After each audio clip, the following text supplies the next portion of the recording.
Hey guys, welcome back to my channel IAS aspirant Shivangi. So guys, कैसे हैं आप सब? आशा करती हूँ आप सब ठीक होंगे। भगवान करें कि आप सब ठीक हों, स्वस्थ हों और अपनी अपनी स्टडी पे फोकस भी कर रहे हों। गाइस, मेरी हालत तो 3 दिन से बहुत ही ज़्यादा ख़राब लग रही है। परसों रात से ही फीवर था, अभी तक बता के मेडिसिन लिया था, तो अब तो दिखा के भी आ जाए हैं, मेडिसिन लिए हैं। देखिए क्या ही होता है। जब तक मेडिसिन का असर रहता है तब तक फीवर नहीं रहता है। जैसे ही कुछ टाइम होता है असर खत्म, तुरंत ही सिर दर्द पूरा, ये देख सकते हैं आपसे मेरी हालत, सिर दर्द भी और फीवर भी तुरंत ही आ जाता है। दिमाग बिल्कुल ख़राब हुआ पड़ा है। एक तो प्रीलिम्स पास में है, समझ ही नहीं आता कि एक एक मिनट जहाँ इतना इम्पोर्टेंट है वहाँ एक दो दो तीन तीन दिन जा रहा है, बर्बाद हो रहा है। इसी वजह से मुझे मेरी किस्मत पे कभी कभी बहुत ही क्या बताऊँ, इतनी गुस्सा आती है ना, इतना बुरा लगता है कि मेरे साथ ही पता नहीं क्यों ऐसा होता रहता है। हेल्थ इशू मुझे इतना ज़्यादा रहता है ना गाइज, मैं बहुत परेशान हो चुकी हूँ इस चीज़ से। फीवर आ ही जाता है। बट फाइनली मैं डेली ऐसा होता था कि हर संडे में कमेंट लेती थी, संडे पे कमेंट से बात करते थे। तो मेरी तो जो हालत है वो है ही सो, इसलिए मैं 2 दिन से स्टडी ब्लॉग भी नहीं ला पा रही हूँ, क्योंकि कुल मिला के मेरी जो डिस्ट्रिक्ट की क्लासेस होती हैं वही जैसे तैसे करके मैं कर पाती हूँ, ताकि इकट्ठी ना हो, क्योंकि वो क्लासेस 2-2 3-3 घंटे की होती हैं। 2 क्लासेस तो रहती है, तो अगर 2 दिन की भी 3 दिन की भी इकट्ठी हो गई तो फिर मेरी हालत ख़राब हो जाएगी, है ना। तो इसीलिए क्लासेस ही मैं कर पाती हूँ, बाकी तो अभी 2 दिन से मैं कुछ भी नहीं कर। कल तो पर रात में थोड़ा आराम था तो मैंने थोड़ा स्टडी किया था, ऐसे ही थोड़ा बहुत रहता है। तो आप लोगों प्लीज़ प्रे करिए कि मैं जल्दी ही मेरी हालत सही हो एंड मैं अपनी स्टडी को कंटिन्यू करूं, और फिर आप सबके लिए स्टडी व्लॉग भी लेकर आऊं, चीज़ें भी आप सबके साथ शेयर करूं। लेकिन आज संडे है, जैसा कि मैंने हमेशा कहती हूं कि आप सबके कमेंट पे मुझे बात करना है, तो वही आज मुझे करना है। तो गाइस, सबसे पहले बता दें कि जिन लोगों ने शॉर्ट नोट्स बना लिया है, बहुत अच्छी बात है, बहुत ही ज़्यादा अच्छी बात है। अगर आपने अभी नहीं बनाया है तो प्लीज़ आप लोग बना लो शॉर्ट नोट्स। देखो, मैं आज आप सबको तरीका बताऊंगी। जैसे अभी तक जिनको भी ऐसा है कि जिनको 25 में देना है, तो उनके पास मुझे लगता है बिल्कुल टाइम नहीं होगा। मैं जो सेल्फ स्टडी से तैयारी कर रही हूँ उनकी बात कर रही हूँ। उनको ऐसा लग रहा होगा कि मेरे पास टाइम नहीं है शॉर्ट नोट्स बनाने का, तो ऐसा कुछ भी नहीं है। उस नोट्स को, उस बुक को आपने इतनी बार अब पढ़ लिया है ना, तो लिमिटेड पेजेस में, जितने कम पेजेस में आप बना पाइए, पॉइंट वाइज कुछ भी करके, वो नोट्स आपका ऐसा होना चाहिए ना कि आपको प्रीलिम्स में भी हेल्प करे और मेंस में भी हेल्प करे, करेगा ही करेगा। अगर आप शॉर्ट नोट्स इस तरीके से बनाएंगे तो शॉर्ट नोट्स आपको दोनों में हेल्प करने वाला है। तो बहुत ज़्यादा टाइम नहीं लगेगा। आप अगर एक एक दिन एक एक सब्जेक्ट का लेके चलेंगे तो भी इजीली हो जाएगा, लेकिन कोई नया उसमें मत ऐड ऑन करिए। जैसे आपने जो अभी तक बुक फॉलो किया है, आप उसी बुक के शॉर्ट नोट्स बनाइए। आपने अगर कोई अभी तक नोट्स फॉलो किया है, किसी कोचिंग का नोट्स या खुद के हैंड रिटन नोट्स, तो इंपॉर्टेंट चीज़ें जो भी हो ना, उसको पॉइंट वाइज बिल्कुल लिमिटेड पेजेस में आप उसको कर लीजिए। फर्स्ट ऑफ ऑल ये शॉर्ट नोट्स जरूर बना लीजिए। एंड सेकेंड चीज ये था कि सी सेट का मैंने कहा था, सी सेट करिए, आप लोग सी सेट करिए। तो 1-2 कमेंट आए कि दीदी सी सेट में सिलेबस नहीं समझ में आता अगर हम सेल्फ स्टडी से कर रहे हैं, तो फिर सी सेट के लिए बैच किसका लें। तो भाई देखो, बैच तो मैं नहीं बता सकती किसका लीजिए। आप लोग एक बार डेमो ले लो किसी का, या फिर मैंने लिया नहीं है सी सेट के लिए बैच, तो मैं आप लोग को ऐसे किसी का भी बैच नहीं सजेस्ट कर सकती, क्योंकि मेरे को आइडिया नहीं है कि कौन कैसा क्या करा। बाकी सी सेट का क्या है, वही सिलेबस है, चीजें। तो आप एक काम कर सकते हैं कि सिलेबस मैंने बार बार बोला है कि मधुकर कोटवे सर की आप सर्च करिए कि सी set Madhukar Kotwe sir 2025, right. तो वहां पे सर की फर्स्ट क्लास आएगी, फर्स्ट क्लास मेंशन होगा, उसमें सर ने पूरे सी सेट के सिलेबस के बारे में ही बात किया है। इवन यहाँ तक बताया है कि कौन कौन से टॉपिक इंपॉर्टेंट हैं और कौन कौन से टॉपिक इंपॉर्टेंट नहीं है। तो उन सर की आप क्लास देख लो, और उसके साथ अगर आपको लग रहा है कि आपको बैच लेना है, आप उस टॉपिक को जानने के बाद भी, जैसे आपको टॉपिक पता चल जाए, इंपॉर्टेंट टॉपिक पता चल जाए, उसके बाद भी आपको बैच की नीड है, किसी कोचिंग की नीड है, तो बिल्कुल ले लीजिए। अदरवाइज अगर आपको लग रहा है कि नहीं नीड है तो आप सेल्फ स्टडी से करो। बस मैं सी सेट के लिए सिर्फ 2 ही चीजें कहूंगी कि सबसे पहली चीज, आप एक सब्जेक्ट को अपना हथियार मत बनाना कि मैं कॉम्प्रिहेंशन के उस पे जाऊंगा, या फिर किसी का मैथ रीजनिंग स्ट्रांग है तो बोलो कि मैं मैथ रीजनिंग कर लूंगा। ऐसा कुछ भी नहीं है। आप तीनों चीजों पे फोकस करिए,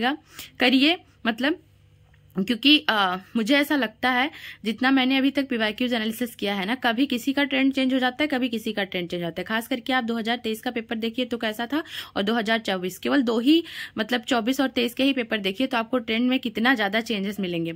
तो इसी वजह से आपको तीनों चीजें फॉलो करनी चाहिए। और उसके लिए सबसे बड़ी चीज मैं यही बोलूंगी कि आप अपना 2011 से लेकर 2024 तक का पीवाईक्यूज अपना अच्छे से करिए, कोशिश करिए कि कम से कम 2 बार कर लीजिए, क्योंकि जितना आप करेंगे, मैं जो कर रही हूँ मैं वही बता रही हूँ। मतलब अभी एक बार मैंने सीसेट का पूरा पीवाईक्यूज किया है सॉल्व, है ना, अच्छे से किया है, लेकिन अभी उसको मैं एक बार पूरा मुझे रिवाइज करना है। एंड नए टॉपिक भी आपको करना है, ऐसा नहीं कि केवल पीवाईक्यूज सॉल्व करके चले जाना है, ऐसा बिल्कुल भी नहीं है। बट आप पीवाईक्यूज सॉल्व करो। एंड क्योंकि देखो, मैं इसलिए खुद का कह रही हूँ कि मैंने एक बार किया क्योंकि मेरी मैथ बहुत ज़्यादा वीक थी, तो मुझे मैथ में ज़्यादा टाइम देना था। तो वही मैं बोल रही हूँ, आप 2 चीज़ें जरूर करिए, है ना, प्रैक्टिस। क्योंकि प्रैक्टिस आप जितना करें, आप कॉम्प्रिहेंशन की भी प्रैक्टिस करिए, रीजनिंग की भी और मैथ की भी। तो सीसेट आप अपना बिल्कुल मन मान के रखिए कि सीसेट की वजह से मुझे नहीं, जीएस में इतना ज़्यादा मेहनत करके, जीएस फर्स्ट में इतना सारा सब्जेक्ट है, इतना सब कुछ है, उतना करने के बाद सीसेट से बाहर बिल्कुल भी नहीं होना है ना। तो इसलिए सीसेट पे फोकस कीजिए, अच्छे से फोकस कीजिए। और रही बात, सीसेट हो गया, शॉर्ट नोट्स हो गया, करंट अफेयर की, तो जिनका अभी करंट अफेयर बिल्कुल भी नहीं तैयार है, थोड़ा सा भी नहीं तैयार है, मतलब जिनों का ये है कि मतलब मैंने मंथली मैगजीन भी नहीं कोई फॉलो करा है, या फिर किसी की क्लासेस भी मुझे नहीं समझ में आ रही है, उनके लिए बस एक ही चीज बचा है, वो है विजन का 365, है ना। आप पीटी 365 ले लीजिए, और पीटी 365 से आपकी बहुत हेल्प हो जाएगी। क्योंकि मैंने तो मंथली वाइज किया है, मतलब मैं दृष्टि की मंथली मैगजीन फॉलो कर रही हूँ, मेरे पास क्लासेस भी हैं, बट बहुत सारे टॉपर्स का भी है, और फिर मैंने देखा है, मतलब काफी अच्छा कंटेंट उसमें दिया रहता है, टीचर्स भी सजेस्ट करते हैं, तो पीटी 365 से आपका हो जाएगा। तो बाकी जो 26 के लिए हैं उनके लिए अलग चीजें हैं, ठीक है, आप लोग को भी ये सारी चीजें करना है, बट आप लोग के लिए ऐसा नहीं है कि अभी से आप पीटी 365, ऐसा कुछ भी नहीं है, आपका एक अलग ही चीजें है। मैं ये 2025 के लिए हैं जो उनके लिए बात कर रही थी कि करंट में के लिए वो 365 शुरू कर दें, एंड सीसेट पे फोकस करें, और बाकी तो जीएस का अपना करना ही करना है। शॉर्ट नोट्स बना के मल्टीपल टाइम्स रिवाइज करें, क्योंकि गाइज ये कोई मैटर नहीं करता इस टाइम पे ना, आप चीजों को जितना ज्यादा लर्न कर पाइए, है ना, बार बार लिख के करिए, बार बार रट के करिए, बार बार समझ के करिए, अपना कॉन्सेप्ट जितना ज्यादा क्लियर कर पाएंगे, जितना ज्यादा अच्छे से आपका कॉन्सेप्ट क्लियर होगा एंड आप लर्न कर पाएंगे चीजों को, उतना ही ज्यादा आपकी हेल्प होने वाली। क्योंकि अब वो टाइम गया कि आप एक बुक ऐसे रीड करके रख दे रहे हैं, कुछ भी नहीं। इसलिए मैं शॉर्ट नोट्स के लिए बार बार कहती हूँ, क्योंकि अगर आप शॉर्ट नोट्स बना लेते हो तो मल्टीपल टाइम्स उसका रिवाइज करते हो। तो ये कुछ चीजें हैं। बाकी मैं यही कहूंगी गाइज कि आप सबका जो भी कमेंट होगा, जो भी चीजें होंगी, आप लोग एक बार कमेंट करिएगा, मैं नेक्स्ट डे उसको करूंगी। तो गाइज मैं आप सबसे यही कहना चाहती थी कि आपके हिम्मत तोड़ने वाले बहुत मिलेंगे, पर हिम्मत देने वाला कोई नहीं। आपको गिराने वाले बहुत मिलेंगे, पर उठाने वाला कोई नहीं। आपको डिमोटिवेट करने वाले हजारों लोग हैं, लेकिन मोटिवेट करने वाला कोई भी नहीं, है ना। आपके हौसले को तोड़ने वाले बहुत हैं, लेकिन हौसला देने वाला कोई नहीं है। आपकी तारीफ करने वाले आपको नहीं मिलेंगे, लेकिन बुराई करने वाले हजारों लोग हैं। अगर कहें कि आपकी बुराई करने वाले 1000 मिलेंगे, पर तारीफ करने वाला कोई नहीं, है ना।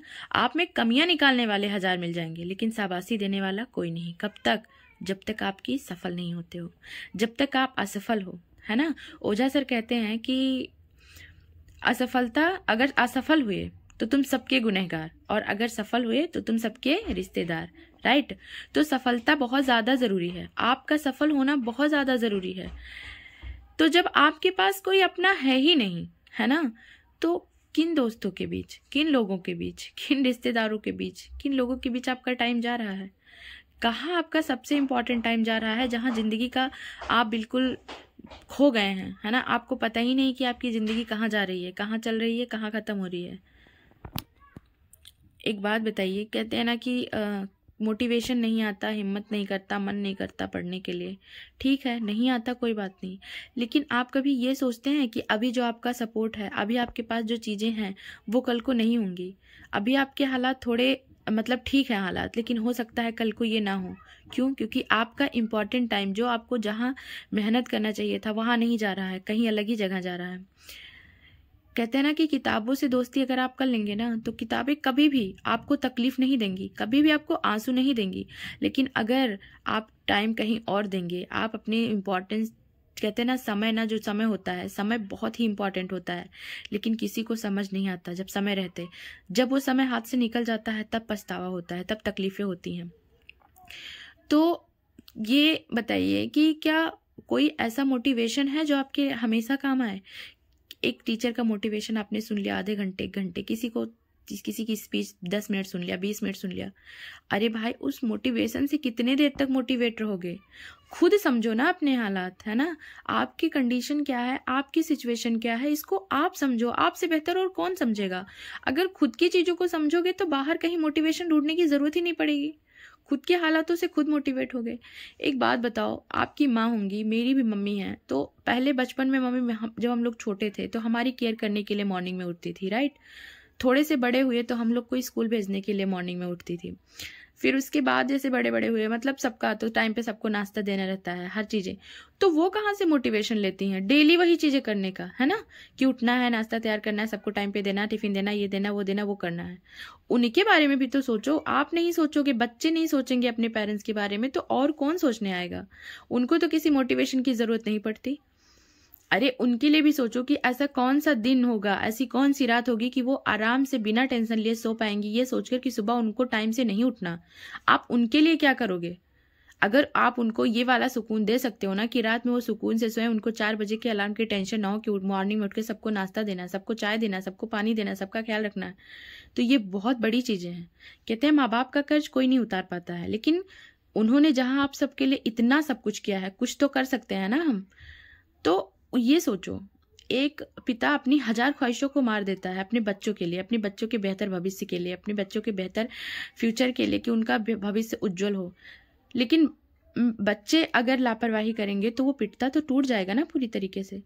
तो मैं आप सबसे रिक्वेस्ट करना चाहती हूँ कि जिनके हालात सही हैं वो भी, जिनके हालात थोड़े नहीं सही हैं वो भी, आप जो हजारों दोस्त बना के बैठे हैं ना भाई, एक भी दोस्त काम नहीं आने वाला। जो हर दिन आपका टाइम बर्बाद कर रहा है, आपको गलत चीजें सिखा रहा है, आपको बिगाड़ रहा है, एक तरीके से कह लीजिए, कोई भी नहीं काम आने वाला है जब आप सफल नहीं हुए। तो सफलता सबसे ज्यादा जरूरी। पहले अपना फ्यूचर बनाओ। जितनी भी चीजें हैं, दोस्ती है, फ्रेंडशिप है, रिश्तेदारी है, नातेदारी है, सब चीजें आपको मिलेंगी, सब कुछ मिलेगा, लेकिन पहले खुद को सफल तो कर लो। तो सफल बनाओ खुद को, मैं यही कहूंगी।